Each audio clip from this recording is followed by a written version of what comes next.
So I want to welcome you to The Shootout, Episode 1. Today's episode is a wide-ranging interview that I had with my friend Zamir Goitta, who is traveling companion to Anthony Bourdain. This podcast is in two parts, and this is part one, and we'll join it right in progress. Yeah. Well, first of all, Zamir, thanks for coming on the podcast. This is the first episode of our podcast called The Shootout. So, as I watched you on different shows and interviews and podcasts, I was wondering about when you think of Anthony Bourdain and you remember back in your mind's eye, when you first met him the first time, what were you thinking of him? Yeah, it's a very interesting question, by the way. And not sure I told you that once his producer in New York, Chris Collins, became his partner at ZPZ, eventually lost the contact they had in St. Petersburg, and eventually Finger of Fate pointed me as the potential fixer in St. Petersburg. I'm Moscow born and was there. He tried to convince me to join the very limited budget production. And for me, I decided to say, like Chris, I'm kind of interested, but let me think about it if I can afford it. Because their limited budget was next to zero. They couldn't afford any real hotel. So we needed like 2 rented apartments, which was totally new experience after my bon vivant style of working with top hosts from ABC News and other networks with like the budgets basically unlimited when they would say, well, money is our middle name.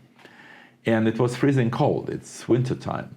So the way I tried to look at that invitation, what do I lose? Okay, an aspiring writer. That's how he kind of pitched the whole story to me, who's never done any real TV work. Right, so he was new. He was totally new.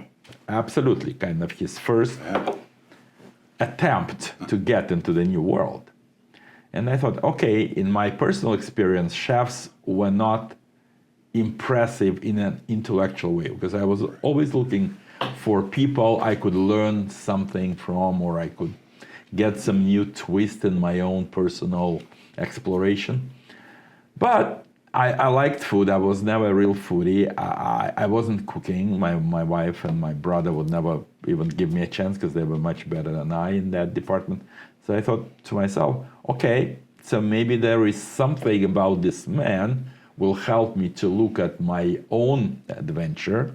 I was 44 as he was actually. Okay. So sometimes it's interesting to find someone from a totally different world with your age group and maybe learn something you never wanted to explore before. He strikes me as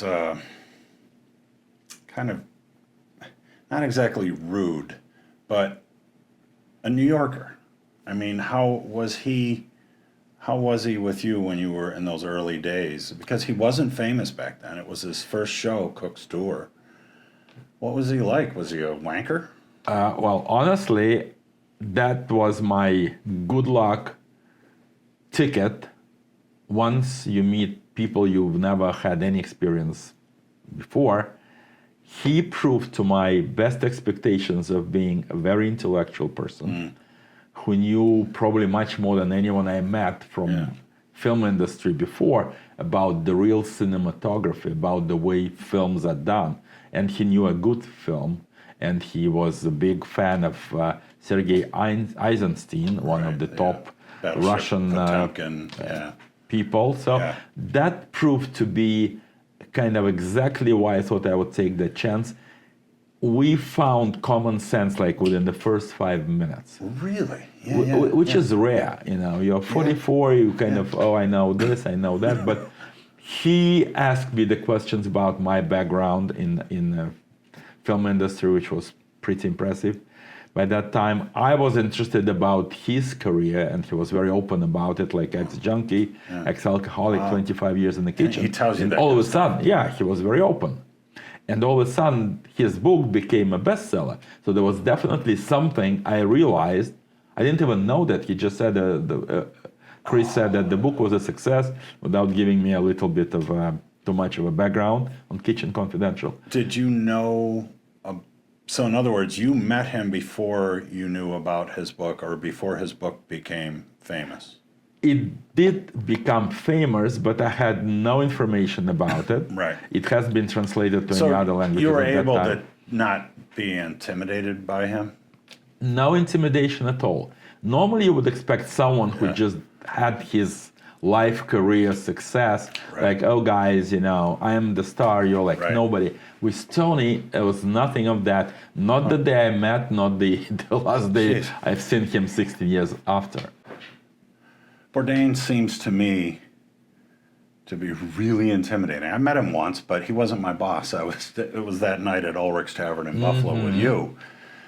He was nice enough, but kind of best way I can, combination of Steve Jobs and a New Yorker.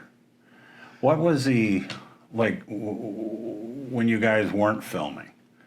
What would you do? Would you spend time together, or was he chain smoking cigarettes? And most of the time with no reservations, which means 2005 through 2012, when I was joining him for different shows, he was not overexposed yet to the overall general audience, so he would be more willing to spend more time with the crew after the shoot was over, like going to a bar or hanging out. Interesting. And later on, probably with the Parts Unknown, maybe he was becoming much more busy. There was a lot of interest towards him, as you know, and he was having several appearances on TV, like as a judge or in some other capacity.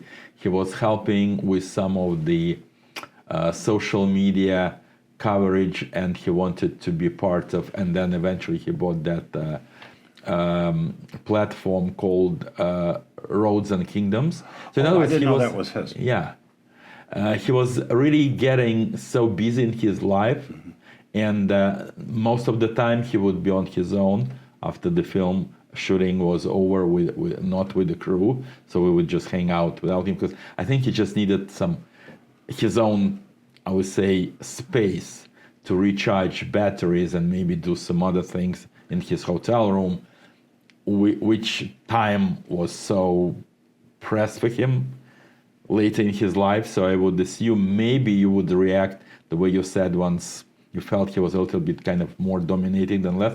It was just about the lack of time, and sometimes he would lose a little bit of a patience with the crew if someone was not setting it up.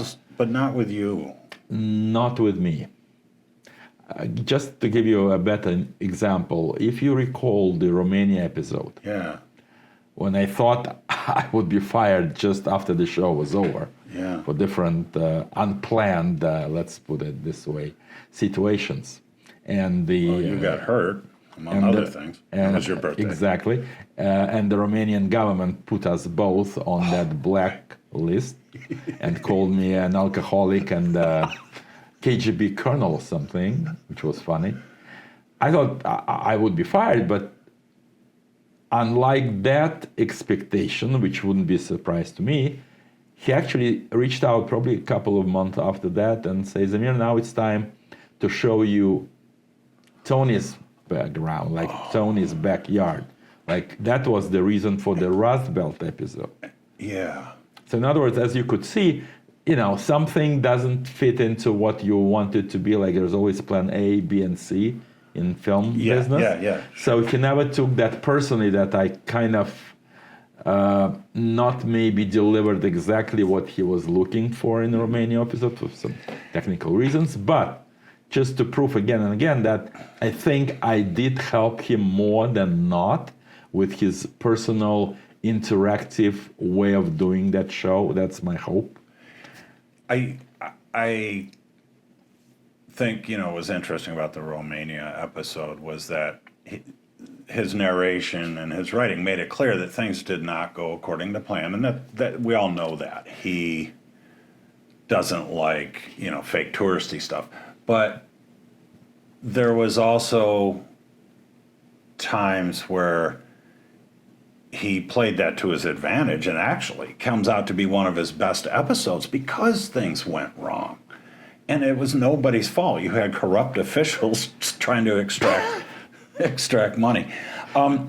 So, was Bourdain, your friendship was on camera and personal, that he cared for you. He went to bat for you in that pitch for the show Comrades. And I'd like to roll a clip of this in a moment to show you just how much Bourdain loved Zamir.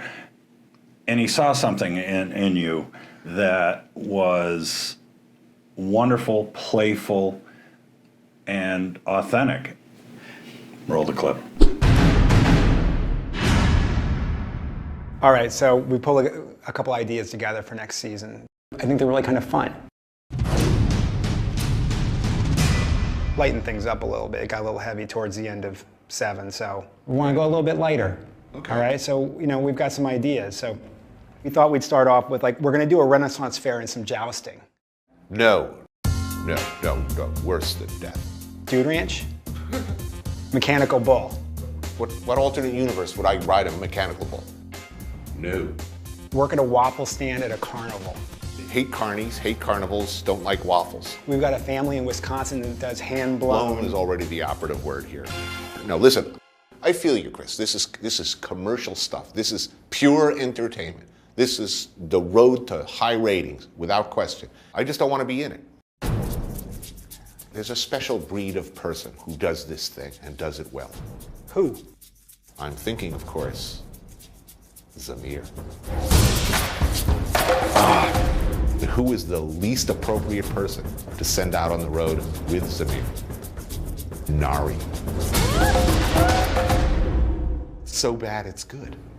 Come on, man. They do that stuff. They do it and like it. They do it and be good at it.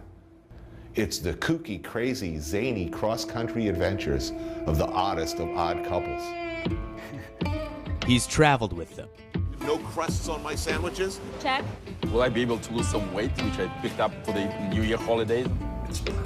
He's eaten with them. You want to be sweating and burping at the end of the meal. Sweating and burping comes naturally to me. Yeah.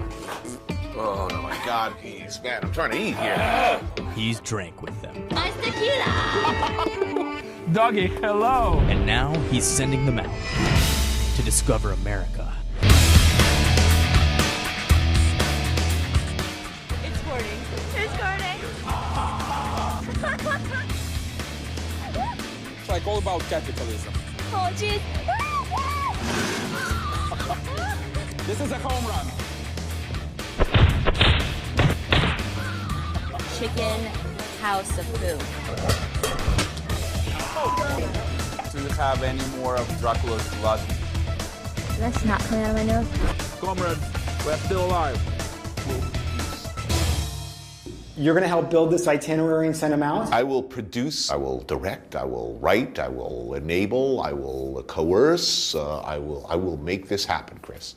I will round up these two very different individuals and send them on this journey of discovery together. If I'm sure of one thing, this is what Travel Channel audiences want and need.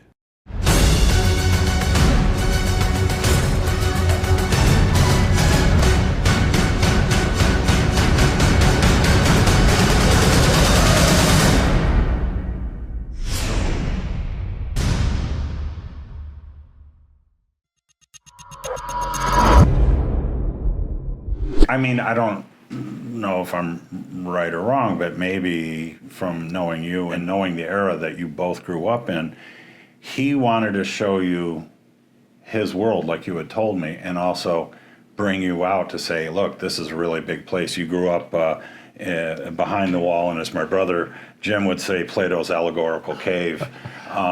Do you think there's something to the idea that he wanted to nurture you in your career? Absolutely. He really wanted to give me another chance where I would never ever have been dreaming, like born in that cage, as you rightly mentioned. So he introduced that whole idea of my memoirs book. He brought up a possibility of having good quality vodka produced in the US with my expertise. Right. So if his food court project would, pulled off, he definitely meant to put it on the, top shelf and help me be exposed through this way, because he knew I couldn't afford any real marketing budget.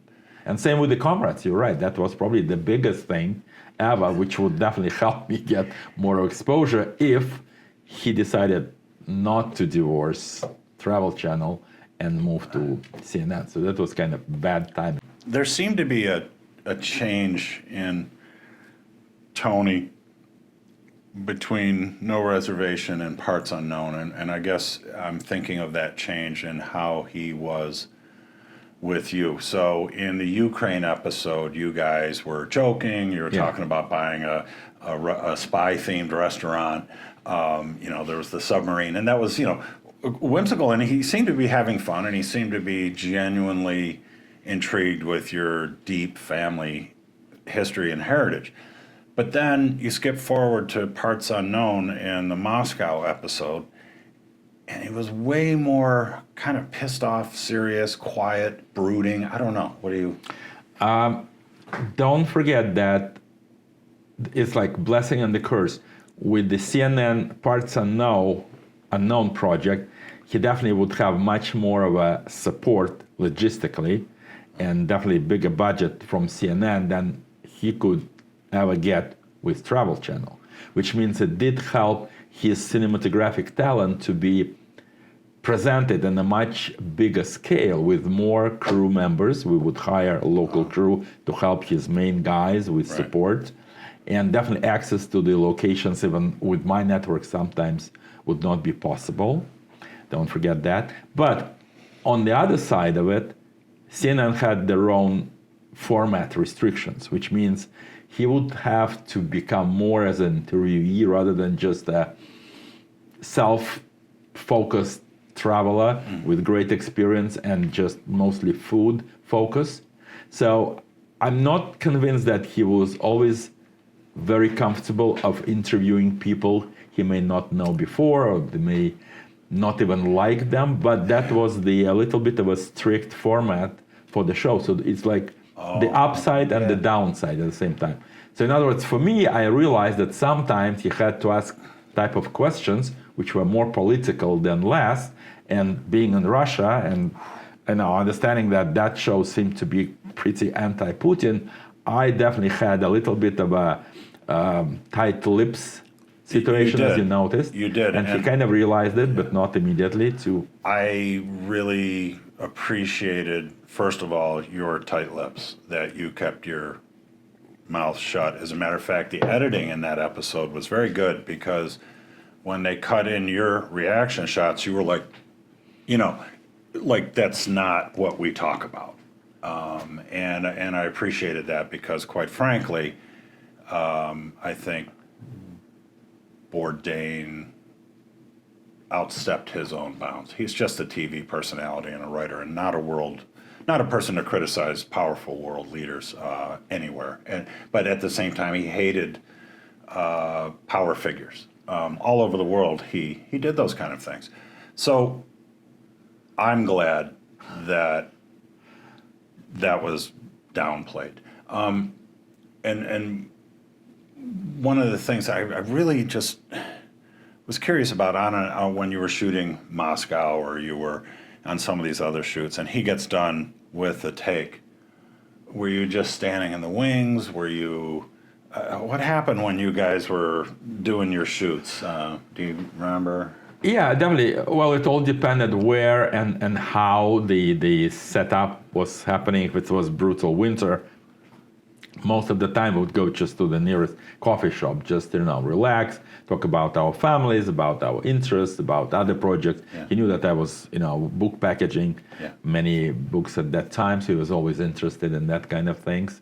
But at the end of the day, as I mentioned, that's where the difference happened. He would be much more looking for his own private time after the film shoot.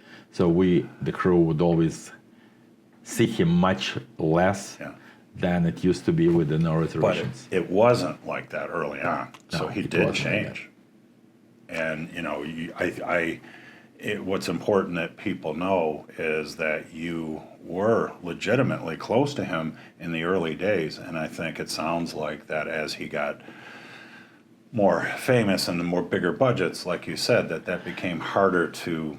But not in that way, as most people would think. Well, he became more of a star. He wouldn't, touch this, or wouldn't even talk to people who wanted to have his book autograph. Not exactly. It was just like the lack of time, but more commitments, which demanded his staying more at the hotel than going out for dinner with the crew, if you know what I'm saying. So it was not about him showing that I'm the star, you are not. I don't feel like any more comfort or interest to be with you. No, we all realized that with all the interviews, requests he would get, or more time spending on his other book projects he was doing, even at that time. So that's how I would personally explain his change in availability with the crew. Well, speaking of fame, when we were filming our documentary 98 Degrees West, there was a scene that Colton had thought up about something based on the TV show Breaking Bad. And if you guys know Breaking Bad, there's this scene where it opens up in the desert and you kind of pick up in the middle of some big crisis. So Colton asked you for permission for you to get down to your skivvies, and we had you go out in the middle of the Sonoran Desert, about 10 miles from the Mexico border, and had you lay down, and we put a bunch of empty beer cans around you and a banana peel. And we wanted to shoot this as an homage to the TV show Breaking Bad, in much the same way Bourdain liked to do these. And then, as we were filming, something strange happened. And so I'd like to roll to this scene. It's about 2 minutes long.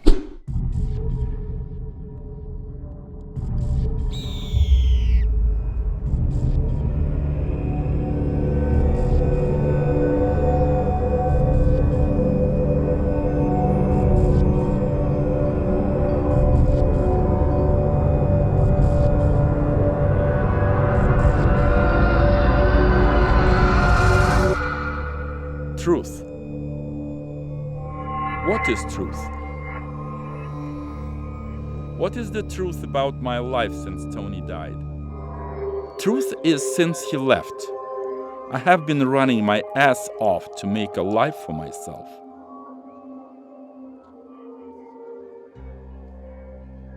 Sometimes it's too much.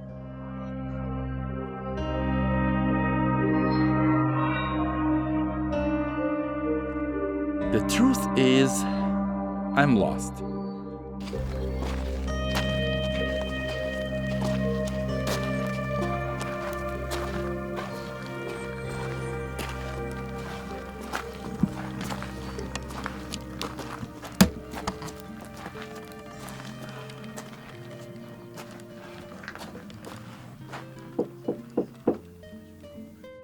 Jim.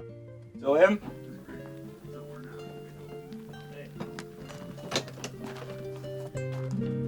I think last night got out of hand. Did you, stay out there all night? Yeah, there was like thunderstorm. And I you- remember the You're thunderstorm. lucky you didn't get struck by lightning. No. This story begins where it ends. Another truth is, making this film is a bit intense for me. And then, as we were filming, something strange happened. Do you remember who yeah. showed up? Oh yeah. You didn't give me enough kind of advance notice that I am aware that it's like the area where some immigrants would look for asylum or something, and that area would be visited by local like National Guard or Yeah, the some Border border Patrol. troops or Yeah, border the Border Patrol. something that all of a sudden me lying in that exact situation, kind of nearly naked, and the car with definitely that police border control sign. So I thought, well, maybe they realize that I am like, as a green card, may not probably come that close to the border or something. Though that was my paranoia kicking in. But the guy looked so friendly, as if like he knew. Remember what happened next? So you were off about 20 feet, laying splayed out in the dirt with empty beer cans and bottles, making you look like you had been out drinking all night, passed out in the desert. And that Border Patrol pulled up on me. I was standing there, and I waved at him, and he pulls up and he goes, well, I thought I was getting a man down call, which means a man dead in the desert. And he looks through the windshield as I'm leaning on his car window, and he goes, is that Zamir Goitta, from the Anthony Bourdain show? And I looked at him, and I said, well, yes, sir, it is. And he goes, wow, that's so neat. And he came over and introduced himself to you and, really wanted to hang out and get to know you. It was the most craziest thing because we were in the middle of nowhere in a very dangerous part of the country, territorial as far as bandits and things. But that was like this example of your fame kind of popping up from time to time from being with Bourdain. Thank you for bringing it up, because normally I don't look at it as fame, but as you rightly said, sometimes in the situations where my wife and I would be, you don't feel very comfortable anytime you return to the US at JFK. They're so kind of like hawkish and kind of not generally nice, the guys at the border control, but a couple of times they would be so happy to see me, like welcome home and kind of thing. So I was like curious, maybe I'm like, they think I'm Billy Joel or someone, and don't know sense. Kind of look like Billy Joel. Like say hello to Bourdain, and before Tony's passed away, and just we love the show. Hello again. I figured this would be a good place to cut away from our nearly hour-long conversation with Zamir. And in the next episode, we'll be talking about, Zamir's drinking habits. And additionally, we'll be showing you guys a lot of clips from our documentary, 98 Degrees West. Zamir Discovers Bourdain's America. So I hope you enjoy these 2 episodes. And we're working on episode 3 of the podcast, which is going to be completely different, something else about documentary filmmaking that I decide to do.